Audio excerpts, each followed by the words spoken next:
한 주일 동안 잘들 지내셨나요? 예. 날이 조금씩 이제 뭐 더워지기도 하고, 예. 물론 이제 오전에는 좀 쌀쌀하기도 하는데, 점점 날이 좀 화창해지고 있지 않나, 뭐 이렇게 생각도 되네요. 이번 주는 120페이지죠. 예, 부동산 시장론부터 예, 정리를 하게 됩니다. 자, 우리가 이제 요 시장론을 들어가게 되면, 페이지는 120페이지고요.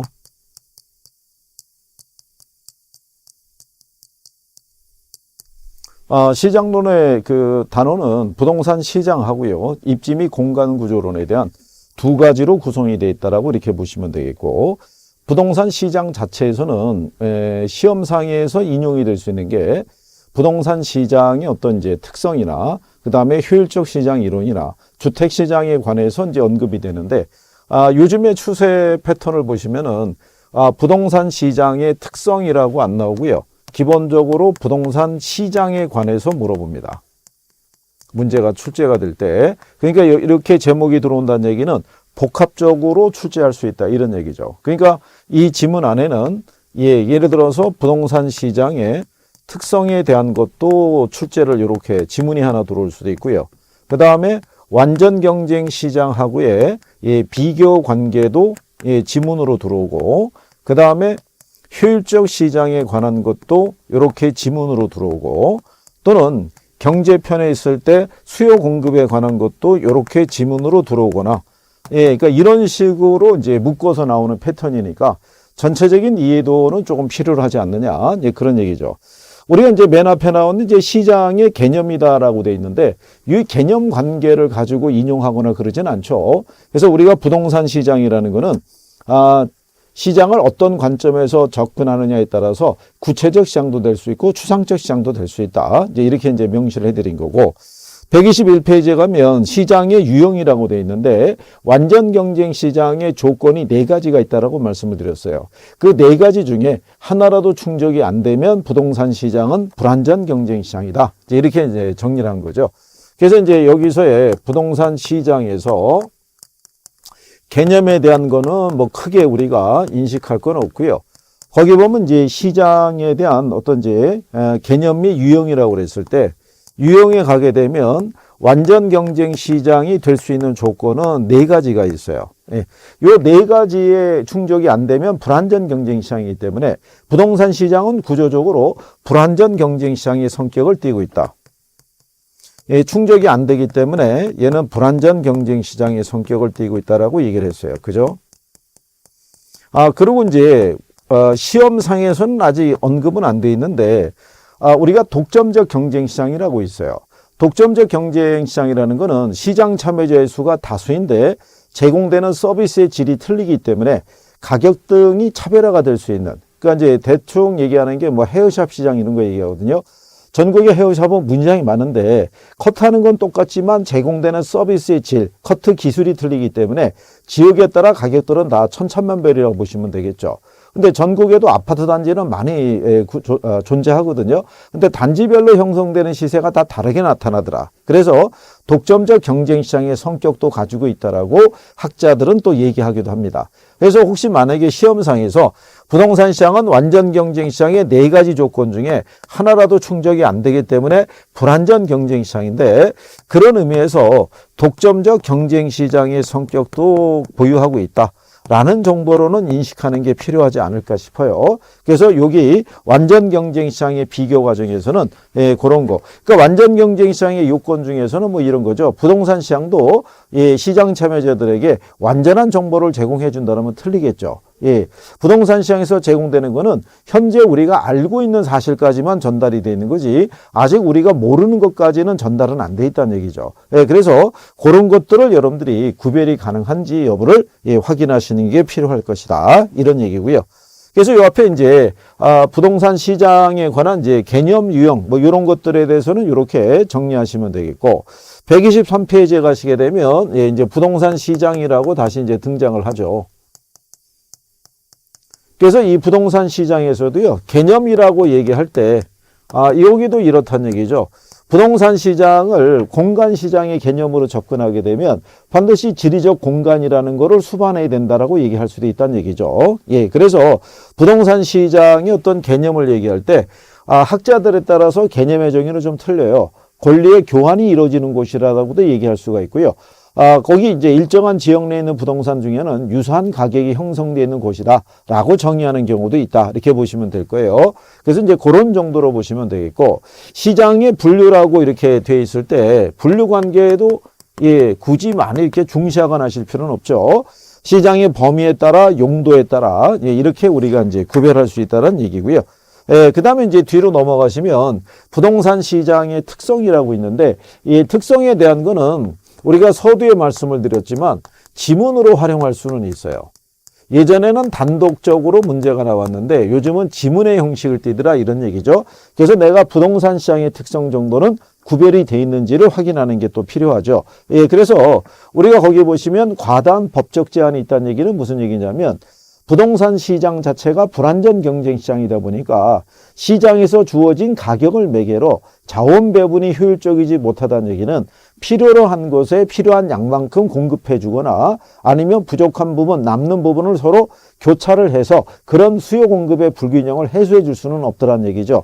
그러다 보니까 정부가 시장에 개입하는 경우가 잦은 편이고, 부동산을 취득하거나 보유하거나 처분할 때마다 우리가 법적인 제한 관계가 존재하는 것도 이해하시면 되겠고, 매매 기간이 길어진다는 얘기도 그거죠. 부동산은 고가품이다 보니까 내가 원하는 시기에 현금화하기가 좀 쉽지가 않죠. 그래서 부동산에 투자할 때는 유동성 위험이라는 것도 존재하고 있다 이렇게 보시면 되겠고, 그 다음에 이제 시험상에서 많이 활용하는 것 중에 하나는 시장의 국지성이라는 얘기죠. 부동산 시장은 고도로 국지화되어 있기 때문에 소규모의 지역시장으로 쪼개져 있다라고 말씀을 드린 거죠. 그래서 이 국지성으로 인해서 무슨 시장이 형성이 되냐면 지역시장이 형성이 되고, 지역시장별로 또 하위시장이라는 것이 존재하더라 이런 얘기죠. 그러니까 서울 같은 경우도요, 우리가 크게 나누면은 강북 또는 강남 이렇게 시장을 이렇게 나눌 수가 있겠죠. 그리고 강북에도 주택시장만 있는 것이 아니라 여기도 오피스 시장도 있고요. 그 다음에 상업용 부동산 시장도 있고 다양한 유형의 부동산들이 또 존재하고 있다는 얘기죠. 그러나 강북과 강남의 각 유형의 부동산별로 수요와 공급 관계나 경기는 다 다르게 나타나겠죠. 왜냐하면 여기서의 공급이 부족한 거를 여기서 보내줄 수도 없고, 여기서의 공급이 남아도는 거를 일로 보내줄 수도 없는 경우죠. 그러다 보니까 지역시장별로 서로 다른 가격 체계가 형성이 될 수밖에 없다. 그것들은 시장이 국지화돼서 나타나는 현상이라고 얘기해 드린 거죠. 그래서 의미 정도는 알아두시라는 거고요. 부동산 시장에서는 수급 조절이 곤란하죠. 수급 조절이 곤란한 이유를 생각할 수 있겠나요? 제목이 나왔을 때, 그걸 우리가 확인할 수 있었을 때, 문제가 나왔을 때 맞출 수 있다 없다가 결정이 되겠죠. 수급 조절이 곤란한 이유 중에 하나가 우리가 생산의 장기성을 얘기를 했어요. 그죠?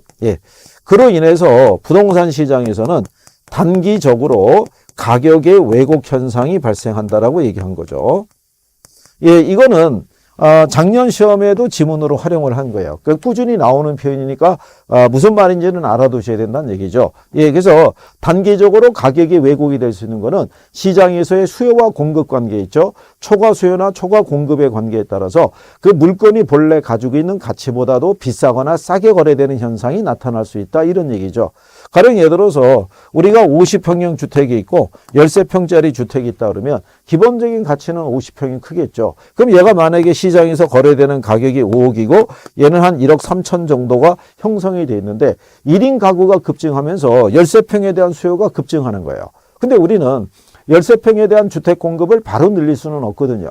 그러면 이 거래되는 가격이 1억 4천, 5천 이런 식으로 올라갈 수 있다는 얘기죠. 그러면 물건이 본래 가지고 있는 가치보다도 거래되는 가격은 비싸거나 또는 싸게 거래될 때 일시적으로 나타나는 것을 우리가 가격의 왜곡 현상이라고도 얘기할 수 있는 경우죠. 그 다음에 수급 조절이 이제 곤란한 경우를 우리가 얘기를 했었을 때, 그래서 그게 이제 124페이지에 밑에서 이제 우리가 보게 되면요. 세 번째 줄에 용도 전환을 통해서 공급이 증가하더라도 단기적으로는 해결하기가 어렵다라고 돼 있죠. 그래서 단기적으로는 수급 조절하기가 곤란하다라고 얘기를 하는 경우죠.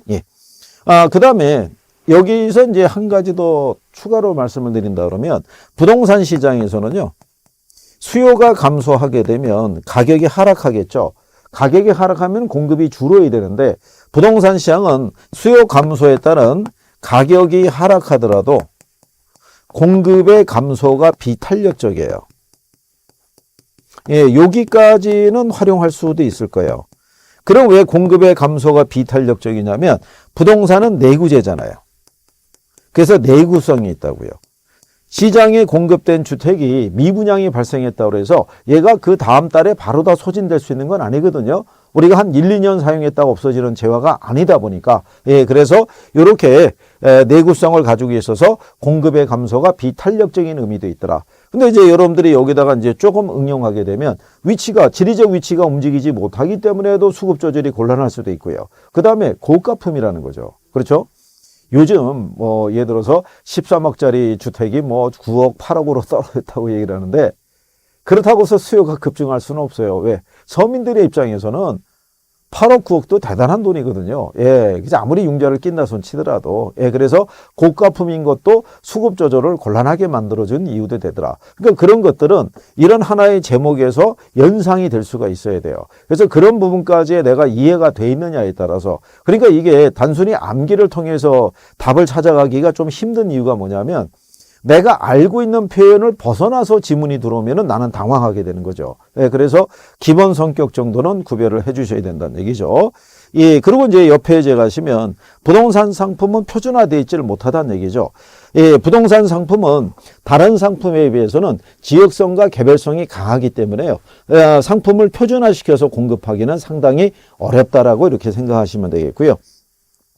예, 그 다음에 거래 내역이 외부로 잘 공개가 안 된다는 얘기죠. 그러니까 거래 내역 등에 대한 정보를 수집하기 위해서 그 비용이 발생한다는 것도 예, 하나의 특징 중에 하나라고 보시면 되겠죠. 우리가 일반 재화시장에서는요, 가령 예를 들어서 H자동차에서 이번에 승용차를 하나 출시했다. 그러면 전국에 어디에서 거래되는 간에 거래 가격은 거의 다 그렇거든요. 사양에 따라 좀 차이가 있을 뿐이지. 근데 부동산은 그게 틀리잖아요. 예, 그 다음에 시장의 비조직성이라는 얘기죠. 일반 상품은요, 공장에서 생산해서 도매상, 소매상을 거쳐서 가정에서 소비하는데 부동산은 생산지에서 소비하는 그런 형태를 띠기 때문에 조직화를 구성하기는 좀 어렵다. 그래서 여기서의 특징은 일반적으로 선생들이 비가 들어가야지 된다. 비가 빠지면 틀리다. 라는 정도로 묶어서 정리하시면 되겠고요. 그 다음에 125페이지 하단에 지문 8번에 보게 되면 자금의 유용성이라고 되어 있는데요. 이 자금의 유용성이라는 것은요, 이렇게도 생각하시면 돼요. 부동산이 고가품이에요. 그러니까 내가 지금까지 저축한 것만 가지고는 주택을 구입하기는 어려워요. 그래서 얘를 구입하기 위해서는 필연적으로 이 지원이 있어야 돼요. 주택금융에 대한. 그래서 이 금융시장에서 주택금융의 조달이 용이하냐 아니냐에 따라서 부동산 시장은 영향을 받을 수밖에 없더라 이런 얘기죠. 그래서 여기서 이 주택금융을 조달하게 되면 당연히 거래비용이 발생하겠죠. 네, 그래서 그 거래비용이라는 게 이자라고 생각하시면 돼요. 그래서 주택금융을 조달할 때 이자 부담이 커지게 되면 부동산 시장에서 부동산 거래가 위축이 될 수밖에 없겠죠. 그래서 자금의 유용성에 영향을 많이 받을 수밖에 없는 구조다. 이렇게 생각하시면 되겠고, 또 불안전 경쟁 시장의 성격을 띠고 있더라라는 정도 정리하시면 되겠고요. 그 다음에 부동산 시장의 기능이라고 우리가 말씀을 드렸는데, 기능은 실전에서는 지문 정도 말고는 단독적인 형태로 등장하기는 조금 어려워요. 그래서 기능의 역할이라고 그랬는데 시장의 가장 중요한 역할은 뭐가 성립되는 거냐면 교환이 성립되는 것이 시장의 가장 중요한 역할이라고 그랬고요. 교환이 성립하기 위해서는 뭐를 매개로 이루어지냐면 가격을 매개로 해서 교환이 성립한다는 얘기죠. 그죠? 그러면 이 가격이라는 거는 시장 참여자들에게 정보라는 걸 제공해 주죠. 뭐를 어떤 품목을 어느 만큼 생산하고 소비할 수 있는지에 대한 기본적인 정보를 제공하고요. 이 정보를 바탕으로 시장에서 필요한 거를 생산해서 공급하는 과정을 우리가 자원 배분을 한다라고 얘기했던 거예요. 그런데 부동산 시장의 역할 중에 하나가 뭐냐면요. 127페이지 보시면 거기 가격 창조 기능이라고 되어 있는데 그거는 뭐를 얘기하냐면요. 부동산 시장이 불안전한 시장이다 보니까 시장 안에서 합리적인 가격이 제시가 못해요. 그러니까 똑같은 부동산이라 할지라도 거래할 때마다 그 시점에 따라서 형성되는 가격이 계속 매도자하고 매수자 간의 협상에 의해서 새로운 가격이 도출될 수 있다라고 얘기하는 경우죠. 그러니까 우리가 지난번에 얘기했처럼 매도자의 주관적인 제한 가격선, 매수자의 주관적인 제한 가격선 했을 때 둘이 서로 합의가 이뤄서 가격이 하나 결정이 됐다는 얘기는 이 시점에서 결정이 됐다는 얘기죠. 예, 근데 이 이후로는 시장 상황에 따라 요때 거래됐던 가격이 계속 유지될 수도 있지만 새로운 가격들이 계속 만들어질 수 있다는 것을 얘기하는 거죠. 예, 그래서 이런 역할도 하는 게 부동산 시장이다. 예, 이렇게 여러분들이 구별을 하실 수 있으시면 되겠죠. 예. 그래서 기본 간단한 내용들은요, 정리를 이렇게 할 수 있는 게 필요하죠. 그래서 우리가 128페이지에 가서 보시면, 부동산 시장에 관한 설명으로 틀린 걸 물어봤을 때, 예, 2번에도 단기적으로 가격에 왜곡이 발생할 가능성이 있다는 거고요. 5번에 부동산 시장은 국지성으로 인해서 동일한 가격이 형성이 된다. 예, 그래서 틀렸다는 얘기죠. 예, 그래서 이런 내용들을 내가 문장이 나왔을 때 풀 수 있을지, 예, 그런 걸 확인하는 게 필요하다. 이렇게 보시면 되겠고요. 예, 그 다음에, 효율적 시장 이론이라고 되어 있어요. 그죠? 여기는요, 단독적으로도 문제가 나올 수 있고요. 예, 아니면 지문의 형태로도 우리가 활용을 할 수 있다라고 설명했던 거죠. 예, 그래서, 효율적 시장 이론에서 제일 먼저 나오는 게, 시장의 효율성이라고 되어 있는데, 여기서 얘기하는 거는 시장의 효율성이라는 게 있고요. 예, 그 다음에 이제 효율적 시장에 관한 부분이 있다는 얘기죠. 그러면 이제 시장의 효율성이라는 것은 새로운 정보를 얼마나 지체 없이 가치에 반영하는가에 대한 정도를 얘기하는 케이스라고 볼 수 있겠죠.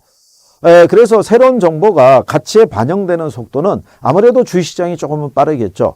우리나라의 S전자가 새로운 기술을 만약에 개발했다고 발표하면 전국에는 모든 이제 증권 거래할 때 그 정보가 바로 주가에 반영할 수 있는데, 만약에 부동산 시장에서 제주도에 서귀포시에 1251번지 일대를 관광 특구로 개발하겠다라고 얘기했을 때 거기를 아는 사람 아니고는 그 위치가 정확하게 어디지를 모르거든요. 그래서 부동산 시장은 정보가 전달되는 속도는 이 주시장에 비해서는 좀 떨어지지만 그래도 그런 정보가 공표가 되면 예, 그 지역 내 부동산 가격에는 바로 영향을 주겠죠. 그런 의미에서는 부동산 시장도 효율적 시장의 성격을 갖고 있다라고 얘기하는 거예요. 그죠? 그래서 효율적 시장이라는 거는 새로운 정보가 공표되는 즉시 가치에 반영되는 시장이 효율적 시장인데, 문제는 부동산 시장은 공표되는 것까지만 반영이 돼 있고 공표되지 않는 것까지는 반영이 안 돼 있다라고 얘기한 거죠. 예, 그래서 그거를 우리가 토대로 살펴봤을 때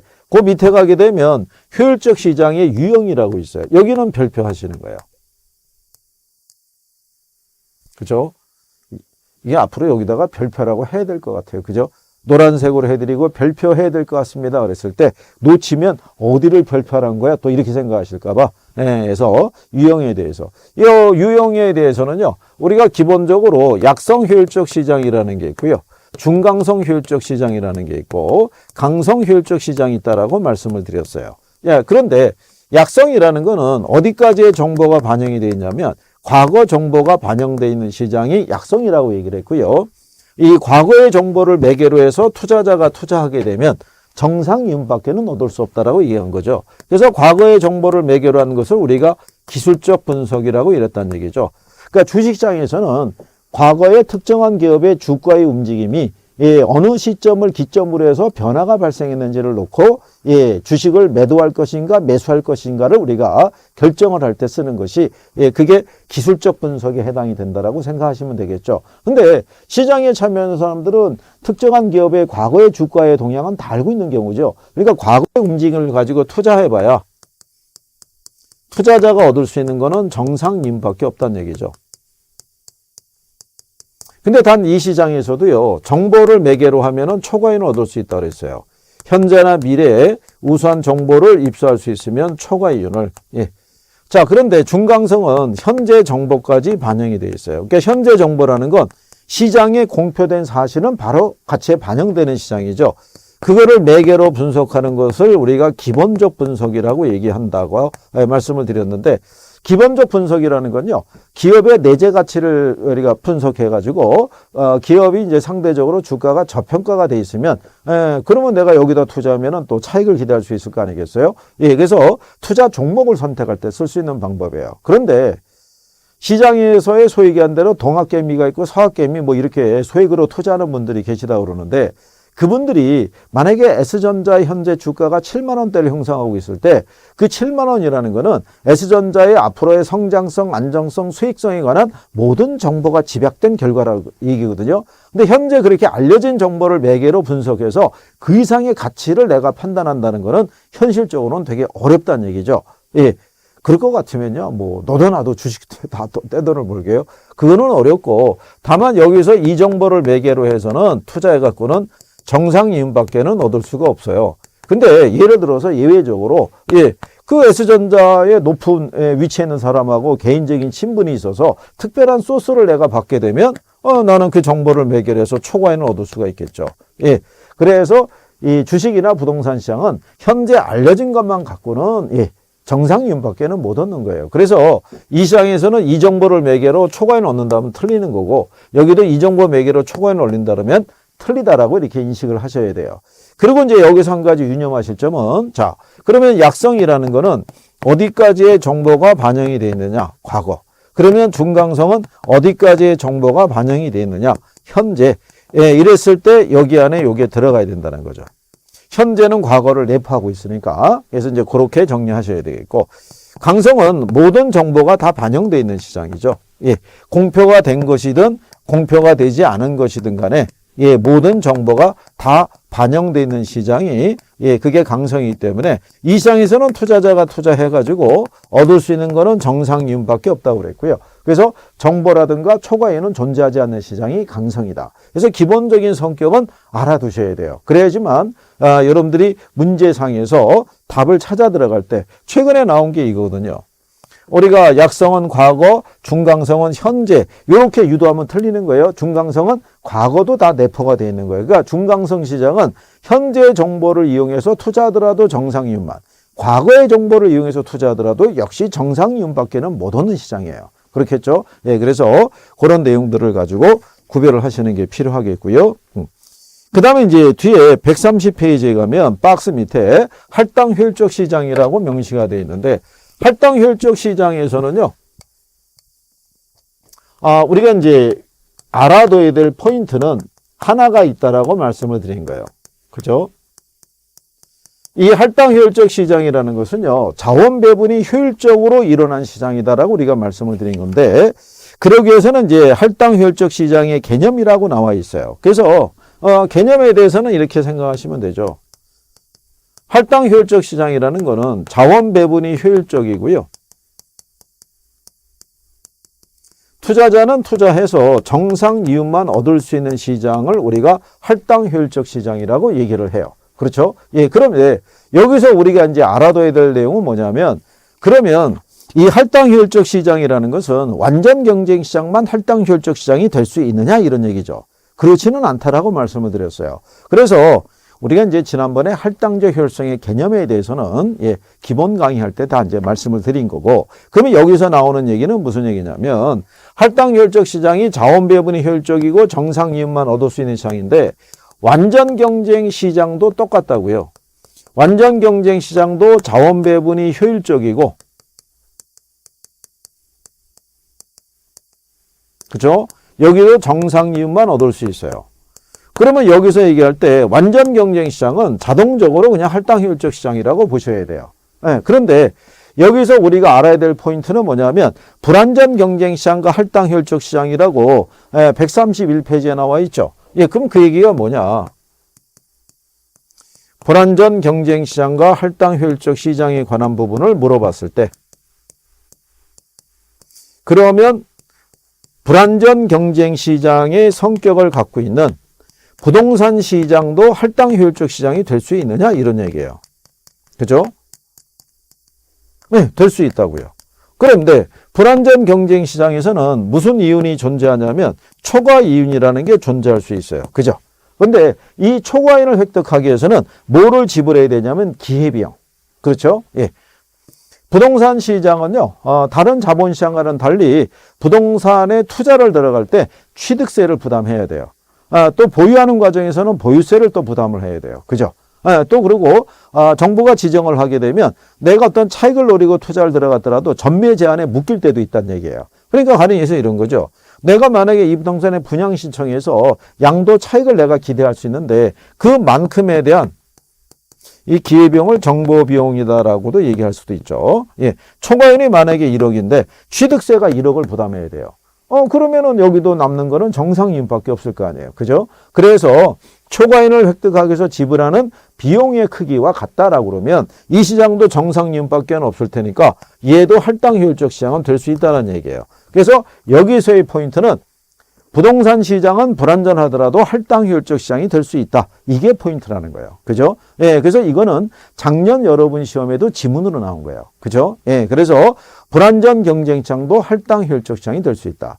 부동산 시장도 할당효율적 시장이 될 수 있다. 예, 이게 포인트라고 여러분들이 생각하시면 될 거예요. 그래서 할당효율적 시장에서는 그거를 여러분들이 구별하실 때 이 내용은 131페이지 가시면 상단에 지문 2번에 불안전 경쟁 시장과 할당효율적 시장이라고 굵은 글씨로 되어 있잖아요. 예, 근데 니은을 가서 보시면 할당효율적 시장이 반드시 완전 경쟁 시장을 의미하는 것은 아니고 그것은 불안전 경쟁 시장의 경우에 초과인이 존재할 수 있을 때 정보비용도 존재하는데 불안전 경쟁 시장에서 발생하는 초과인이 정보비용의 크기하고 동일하다면 불안전 경쟁 시장도 할당효율적 시장이 될 수 있다라고 얘기해 주는 거예요. 예, 그래서 그 내용에 대한 것까지는 여러분들이 구별하시는 게 필요하다 이런 얘기죠.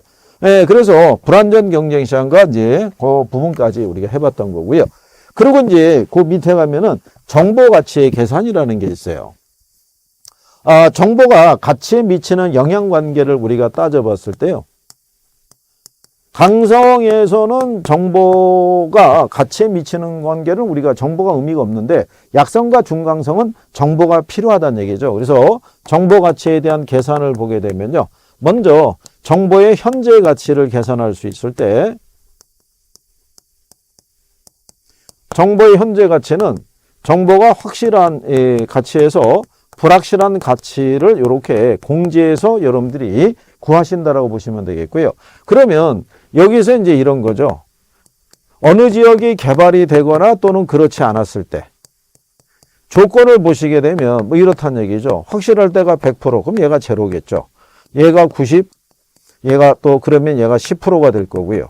얘가 80이면은 얘가 20%. 그죠? 얘가 70이면은 얘가 30%. 얘가 60이면은 얘가 40%. 얘가 50이면은 얘가 50%. 그죠? 얘가 40이면은 얘가 60%. 자, 이런 식으로 갔을 때 지금까지 우리가 정보의 가치를 구할 때는 이렇게 확실할 때, 그렇지 않을 때는 이렇게 50대 50 또는 40대 60 이런 식의 확률 값을 주면서 값을 유도를 했는데 작년에 처음으로 45대 55를 줬어요. 이렇게. 그러니까 이렇게 주더라도 우리가 계산기가 있기 때문에 계산하는 데는 별 어려움이 없다라고 말씀을 드린 거죠. 그래서 두 가지 조건이에요. 정보가 불확실할 때, 그때는 여기가 1 플러스 요구 수익률을 지칭한다고 그랬고요. 기대 수익의 조건은 확실할 때고 불확실할 때가 있으니까 두 가지가 제시가 되겠죠. 이렇게.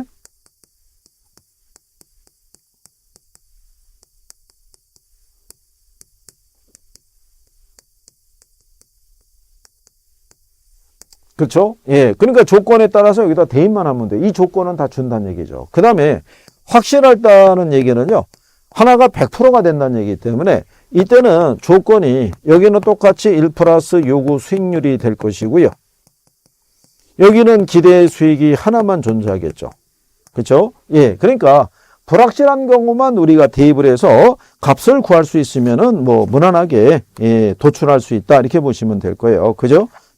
자, 그러면은 우리가 하단에 예제가 나와 있죠. 거기 보시면 131페이지 하단 박스죠. 기업도시로 개발될 가능성이 있는 지역의 인근에 일단의 토지가 있는데 1년 후 토지 가격은 기업도시로 개발될 때가 5억 9천 40만 원. 그죠? 5,940만 원, 개발되지 않을 때는 3,960만 원이 될 것으로 예상이 된다. 요구 수익률은 10%고 개발 가능성은 몇 프로? 40% 이렇게 준 거죠. 그러면 그 조건에 맞춰서 우리는 대입하는 거죠. 먼저 불확실하니까 확률값이 40%죠. 예, 그래서 요구 수익률은 미래 수익을 현재 가치로 환원할 때 할인율로 쓰는 거죠. 예, 근데 백분율은 곱하기 100분의 1의 논리니까 10%란 얘기는 결국 100분의 10이란 얘기거든요. 그러니까 얘는 그냥 1 플러스 0.1로 이렇게 하면 되겠고요. 예, 그 다음에 뭐는 꼭 기억하셔야 되냐면 1년이냐 2년이 중요한 거죠. 1년이면은 그냥 여기가 1승이기 때문에 예, 별 차이가 없는데 이게 만약에 2년으로 하면 여기가 자승이 들어가겠죠. 제곱이. 예, 그러면은 1.1이 아니라 1.21로 바뀌게 되니까 그거는 유념을 하셔야 돼요. 그죠? 예, 그러면 40%가 되는 과정을 보시게 되면 예, 먼저 개발이 됐었을 때가 5억 9,040만 원이라고 얘기하는 경우죠. 예. 5,940만 원. 얘가 될 수 있는 확률이 40%다 이런 얘기고요. 만약에 개발이 되지 않는다 그러면은 얘는 3,960만 원이 된다는 얘기죠. 그러면 자동적으로 얘가 40%란 얘기는 얘가 60%가 되더라 이런 얘기죠. 그럼 여러분들이 계산기를 꺼내셔가지고 5,940만 원에 대한 40%를 계산을 하시게 되면 2,376만 원이 나온다고요. 예, 그리고 3,960만 원에 대한 예를 들어서 60%를 계산하게 되면 이것도 2,376만 원이 나와요. 그렇죠? 예. 그래서 두 개를 우리가 더한 금액이 있죠? 예, 이게 4,752만 원이 돼요. 이거를 1.1로 이렇게 할인하시게 되면 예, 그래서 나온 가치가 4,320만 원이 나온다는 얘기죠. 그러면 정보가 불확실할 때는 4,320만 원이 될 것이고요. 그럼 만약에 100% 들어서는 것이 확실하다. 그러면 조건이 하나만 성립하죠. 그러면 5,940만 원을 그냥 1.1로 할인하시면 되더라 이런 얘기죠. 그러면은 이 금액이 얼마 나오냐면 5,400이 나온다는 얘기죠. 그죠? 예, 그러면 5,400에서 4,320만 원을 공제하게 되면 남는 게 1,080만 원이에요. 예, 그래서 이 정보의 현재 가치가 1,080만 원이고 1,080만 원보다도 적은 금액을 들여서 이 이익을 얻게 되면 투자자 입장에서는 시장을 패배시켰다는 얘기는 나는 초과이익을 얻었다라고 할 수 있는 경우죠. 예, 그래서 이런 식으로 대입해서 우리가 값을 구하는 논리예요. 예, 그래서 여러분들이 한번 이렇게 이 값이 나오는지를 확인하고 요거를 할인했더니 이 금액이 나오는구나라는 것들을 일일이 확인해서 연습을 해보셔야 예, 그래서 나중에 우리가 문제 풀이할 때 여러분들이 접근하기가 좀 더 쉬워질 수 있다 이런 얘기죠. 예. 자, 그래서 우리가 이제 시장론에 관한 부분에서는 제일 먼저 예, 부동산 시장에 관한 거를 정리를 해보신 거고요. 예, 다음 시간에는 138페이지에는 부동산 입지론에 대해서 예, 또 우리가 또 알아야 될 중요한 내용을 중심으로 해서 정리해 보도록 하겠습니다.